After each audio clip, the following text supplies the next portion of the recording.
کیسرانی info centre کے معزز دوستو، السلام علیکم۔ میں آپ دوستوں کے ساتھ اپنے اس چینل پر روزانہ کی بنیاد پر مختلف مورل سٹوریز اور دعا اعمال شیئر کرتا ہوں۔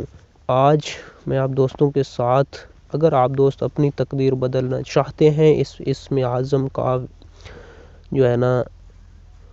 اپنی زندگی کے اندر لے کر آئیں۔ دعا عبادات کی روح ہوتی ہے، لہٰذا عبادات کے بعد دعا پوری نیت اور خلوص سے کرنی چاہیے۔ اللہ جل شانہ کا فرمان ہے، مجھ سے ہی مانگا کرو کیونکہ حاجت روا صرف اللہ تبارک و تعالی ہے۔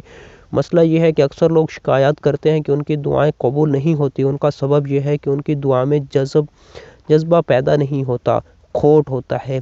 ہم لوگ خشوع اور اخلاص سے دعا نہیں مانگتے۔ اگر ہمارے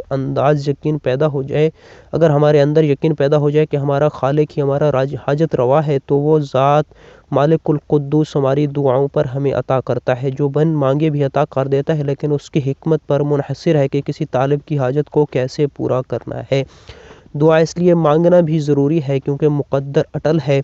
انسان کی تقدیر میں جو لکھا جا چکا وہ اٹل ہے، لیکن اللہ کا ہم سب پر رحم یہ ہے کہ اس نے دعا سے تقدیر بدلنے کا وعدہ بھی فرما رکھا ہے۔ جو لوگ سمجھتے ہیں کہ ان کے عمل سے معاملات کی سنگینی دور نہیں ہوتی، عبادات کا صلہ نہیں مل رہا، تو وہ دعا کا ایسا طریقہ اختیار کریں کہ اللہ بندے پر شفقت فرمانے پر راضی ہو جائیں۔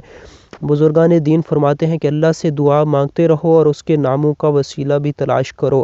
اللہ کریم کے اسماء مبارکہ یا سمیع یا مجیب کو 41 مرتبہ پوری توجہ سے نماز فجر کے بعد اول آخر درود ابراہیمی 3 مرتبہ پڑھتے رہنے سے اللہ کریم بندے کی دعائیں قبول فرماتے ہیں۔